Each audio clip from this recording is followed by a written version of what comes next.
Good soggy morning, Saturday morning here on the farm. Jason here, Birchfield Family Farm. Hell of a big story this morning through last night. It's obviously the weather here. Oh, we had pretty hefty wind and storms.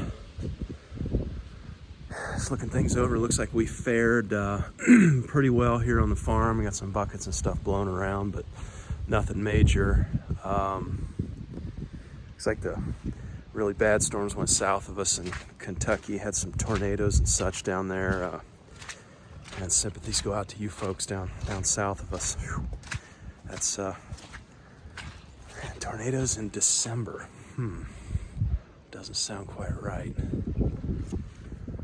So the first thing I'm checking when we get major storms like this is I'm gonna want to count heads, obviously, on all the animals. Looks like I see 4 out there, but I mean, yeah, you can see we got just over an inch of rain last night, so that's gonna flood things out in our low spots here. But everybody's here. Next thing I'm checking are fence lines. Obviously no trees in this area, but over there in the wooded section, checking electric fence lines, regular fence lines, making sure there's no trees or branches down on those. I don't guess there's much point to trying to fill that. Awfully soggy here. Looks like the boys found a high spot on the garden here. Buddy all right in here, Fritzy? Yeah. I tell you, our soils are really good though. And what I've noticed is when we do get this flooding, it doesn't take long to subside. That soil, our soil's like a sponge here. It'll soak it up and we'll be just fine. Yeah. What you guys doing in there? Huh? PD. Hey, buddy. Hey. Buddy all right in there? Yeah, you guys were tucked away last night, weren't you? Lucky dogs. Yeah. Your buddies are out getting wet. Okay, got them separated out. Didn't take too long. Kind of a pain, but it's just the way we're doing it. Separate them in the morning and then milk in the afternoon. Seems to be working out. Okay, checking sheep over here. Looking at that back fencing there. Closer to the tree line, looks like everything's still intact. Our white electric net's still intact. 1, 2, 3, 4, 5, 6, 7, 8, 9, 10. All the sheep are here. So we're good up this way. Wow. All right, so we have lots of excess grass that we cut where the animals can't necessarily go in the summertime. You know, the yard and such. So I'm going to show you just what we put away here. All right, this barrel here is not much to look at. Pretty dirty. It's in the barn, but it's been sealed up. We have been feeding a little bit out of this. This is just a $20, 60, I believe it is, 60 gallon, 65 gallon food grade blue barrel. We found a local sausage maker who wanted to part with these barrels like 20 bucks a piece, super cheap. But here's what we do. And I made a video on this, and see if I can figure out how to link it up, I will. But you know, it's just what this is you could call it silage. I guess it would be more like haylage because it is just grass. This is grass that we cut, and what we do here is we put the grass, once it's cut, we put it straight into the barrel, and we stomp on this grass after every load we put in. And we pour just a coating. No, we don't coat the whole thing, but just kind of pour a bit of molasses, straight molasses on this grass. We kind of put a little bit more over top, and then we stomp it, and we do the next layer, molasses, a little more, stomp it. And I'll tell you, I wish you could smell this stuff. It smells sweet. You know, we close the lid up very tightly, and you get a little bit that goes bad on the top that you discard when you open this up. But the stuff down here, oh man, we weighed it one time. It's like 300 pounds of just good stuff that they love. And in my opinion, you know, this is going to be closer to real grass than like hay. And can you feed hay all winter? Yeah, sure. I mean, you can do that, but you know, some variety I think is good. And so I love giving them this. They love it just as a treat. You know, obviously we're not going to just use this as our sole. There's not enough here.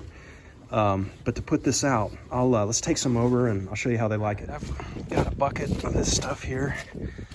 You can see they're already lined up for it. Let's see how they like this stuff. Come on, Big. It's down here.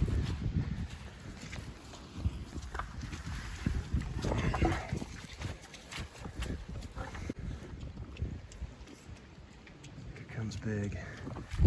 Yeah, they're just loving this stuff.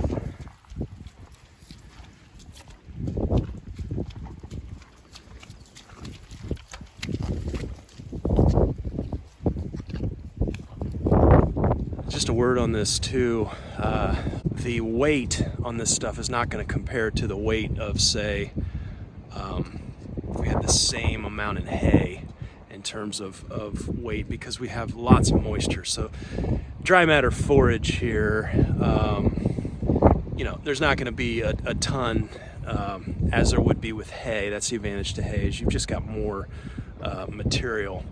But even so, I just love being able to use something that would otherwise just be composted here on the farm, being able to pack that away, and you know, it can sit for several months. The point is, you can store it away. It ferments on its own.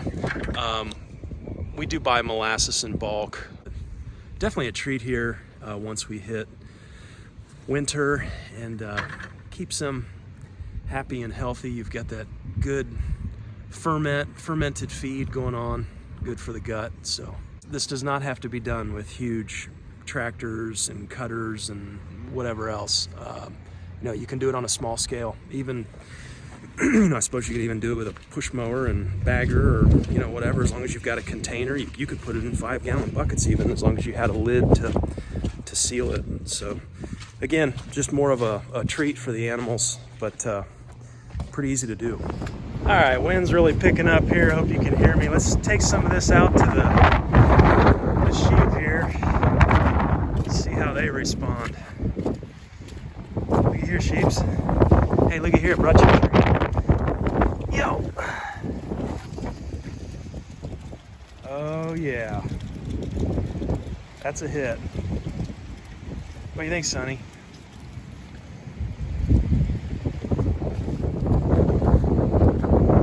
Like a Smurf flock. You guys have all been smurfed up. Good stuff. Look at them chowing on that. Fermented grass. One note I will say on this too, if you're gonna attempt this, you know, it's good to do when you have excess grass, obviously. But when you do pack it away, it needs to be an airtight container. And you need to make sure that you pack it tight, and the purpose of that is to get the oxygen, the air out. You want that anaerobic activity, so you don't want the air flow in there, or it will mold and go bad. So again, airtight, and you're wanting that fermentation to take place. And this stuff I'm feeding out here, we did this last summer, so I'd put this at probably 3 to 4 months old.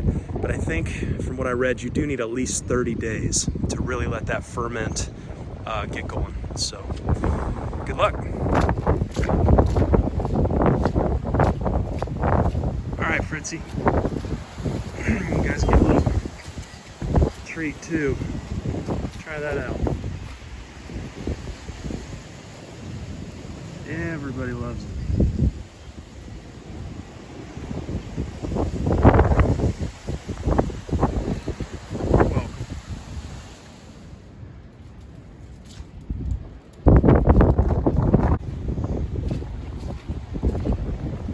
So by and large here, unscathed on the farm with these storms. We do have some pretty aggressive winds picking up though. So we'll keep an eye on things today. This week should help to dry things out at least.